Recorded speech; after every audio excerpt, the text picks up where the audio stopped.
get my 6. What's up, everybody? Welcome back to Homesteading Off the Grid, the most popular homesteading channel on the entire internet that has nothing at all whatsoever to do with homesteading. Today has to do with some information that has been revealed, but yet was being censored yet again, it seems.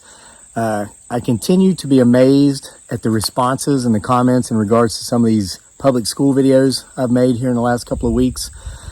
So many similar stories, so many worse stories, and I've got one today to share with you that's worse. But it reminds me of something, a very brief conversation I had with somebody one day many years ago,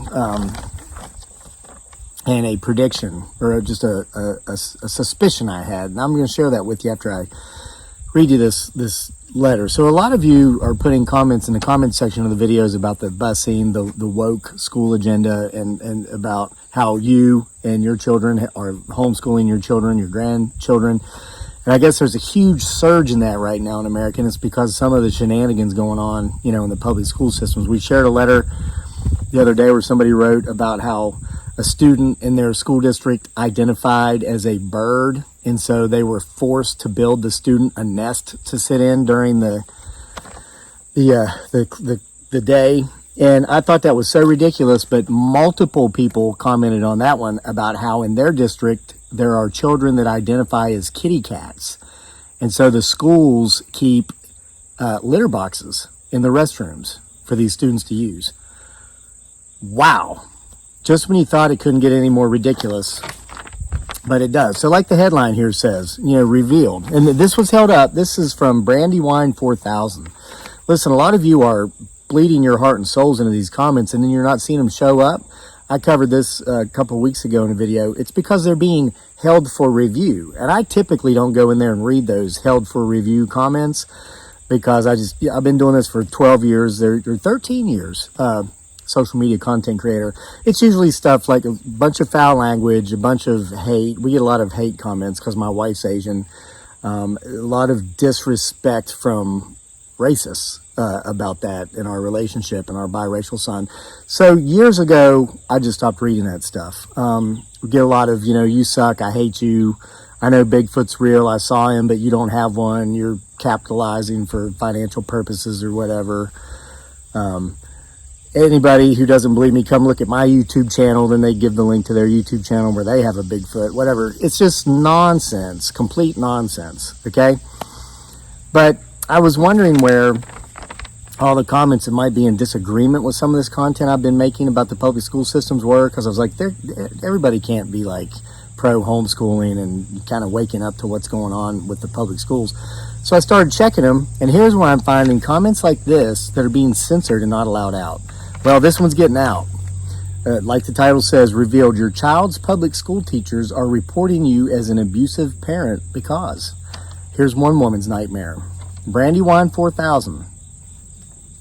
Now, interestingly, I have approved this comment because there's no foul language, there's no hate speech, nothing. I don't know why it was held for review.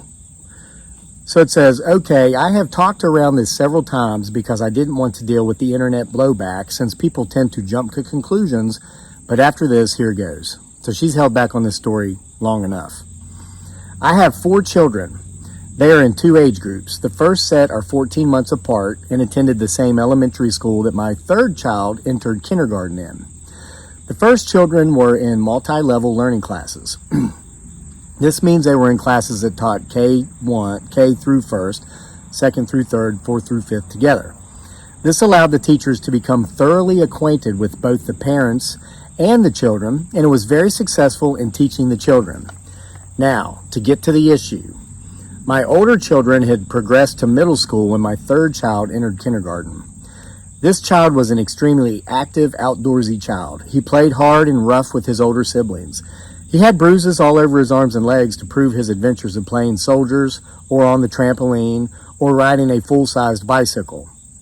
One day, he didn't want to wear the shoes I had selected for him to wear to school, so he sneaked his ragged and favorite pair of play shoes that had been laundered and were still wet. That afternoon, I got a phone call from the teacher asking me to come in for a meeting. I did so the same day. The teacher accused me of abusing my child and sent me to the resource office where they offered to pay my bills and buy my son's clothes. You hearing this? You hearing this? I was doing my best to maintain my composure. I contacted two of the teachers that I was close to, as they had taught my two other children before. They spoke on my behalf to the principal and teachers.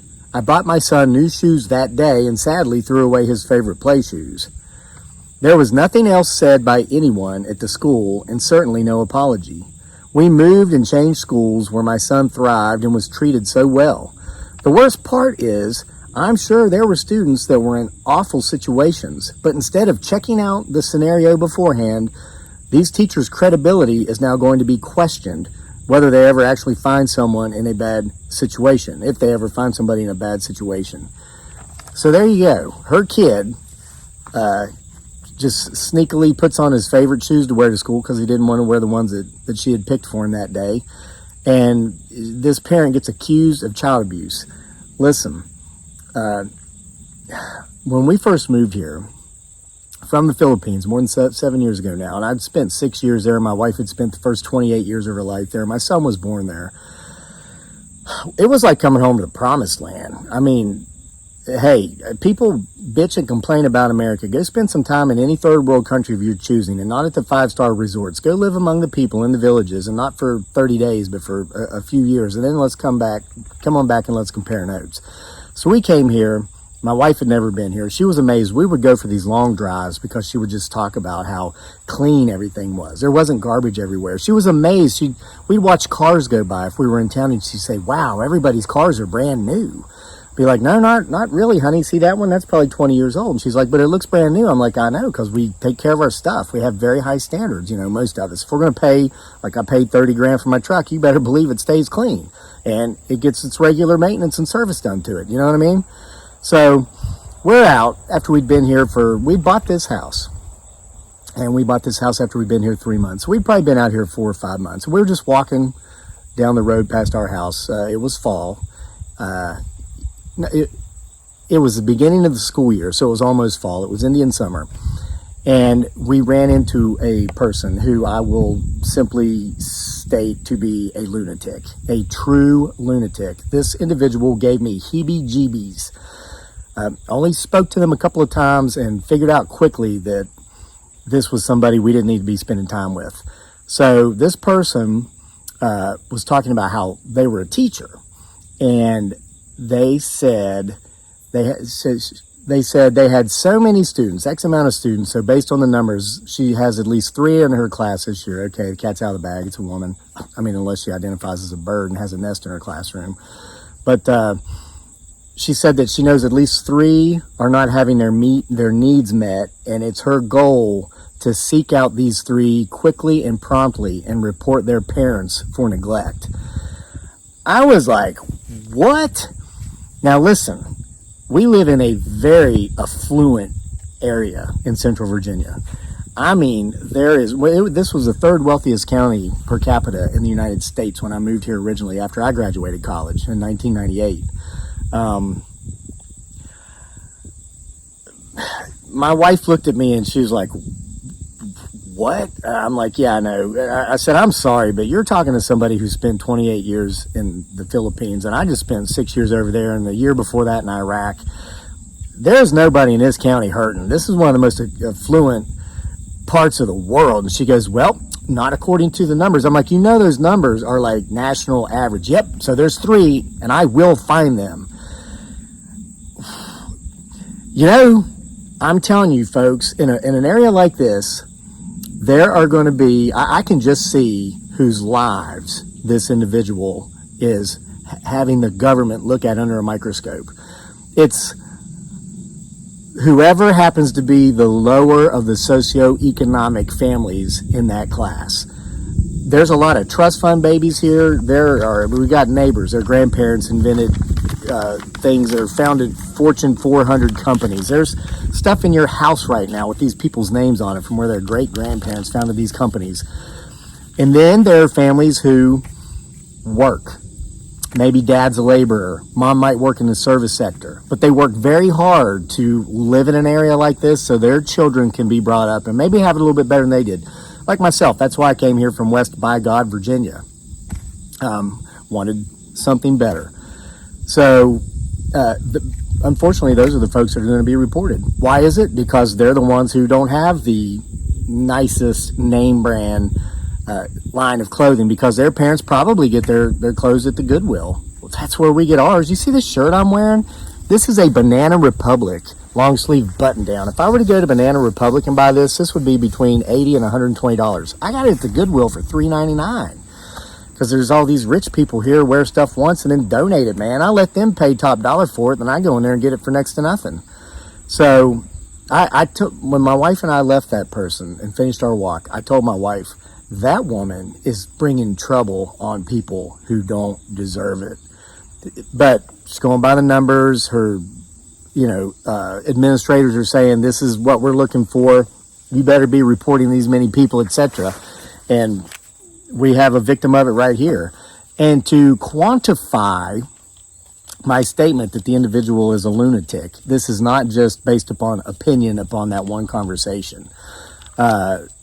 I will tell you the next conversation I had with this individual, and I will tell you the last conversation I had with this individual. And this individual is teaching your kids. I was on my front porch one day with my wife, and I was eating ice cream. That is that's my vice. I love sweets, especially ice cream. And if I buy a tub of ice cream at the store, I will literally eat it in 2 settings. Okay. So this person was going by. This is before we had our privacy hedge planted. Whew, thank goodness we got a gate and planted trees that are all 20 feet tall now. Lunatics can't see us. Don't come over and harass us when we're out. She comes over and says, "Oh, I love ice cream. What's your favorite kind?" And I was like, whatever. I like Eddie's double fudge brownie. Oh my gosh, I'm gonna have to go get some today because I'm out. So she was going on and on about how much she and her adult daughter loved ice cream. She told me she bought a chest freezer that's in her house that is filled with nothing but ice cream, because every time the local grocery store has a sale of buy one, get one free, she stocks up because that's how much she loves ice cream. This is an honest to God true story. And I thought, wow, she really likes ice cream. This isn't the lunatic part. It gets better. I put this in a short story in one of the Bigfoot Sasquatch Files volumes, I think volume 3. So 2 weeks later, we're in the grocery store, me and my wife and our son. And we're passing this woman in an aisle, and I see her and I say, "Hey," I happen to have already got my ice cream. I held her up. I said, "Hey, I got my ice cream. You got yours?" She looks at me and she goes, "I don't eat ice cream. I never eat ice cream." I said, "What?" She goes, "My brother-in-law passed a kidney stone a couple of years back, and it was the most painful thing you could imagine going through. Dairy is terrible. I haven't eaten ice cream since I've been an adult." And this woman's about 8 years older than me, by the way. And then she continued going down the aisle. I looked at my wife. I said, "Did you hear what she just said?" She said, "Yeah." I said, 2 weeks ago, didn't she tell us she had a chest freezer filled with nothing but ice cream?" My wife said, "Yeah." I said, "What is going on here?" She said, "Forget about her. She's crazy. We knew that from the first time we met her." And then my wife just keeps on going, walking down the aisle. Well, I couldn't let it go so simply because I couldn't understand why somebody would do something like that. Now, of course, I know it's called gaslighting. She's a gaslighter. It's whatever. I don't want to go down the road as to, I know people do this to try to gain control over others by making them think they're losing their minds. They'll lie, such as that. They'll tell you one story, perfectly painted picture of a story one time when you see them, and then the next time it'll be something completely opposite. And then when you say, "Well, but you said," and they say, "No, I never said that." It's to make you question your own sanity. It's a form of control. So that was the last time we associated with that individual, and we never will again. But it terrifies me to know that those are the people out there reporting you when your kid goes to school with dirty shoes, or shoes that are wet because they've been laundered and hadn't dried all the way yet. And you know what's even more frightening than that? When you tell your stories on an open public forum, they're getting held for review for no reason whatsoever. times they are a-changing, and they're a-changing fast, folks. Better buckle in and hang on tight. Something big might be coming.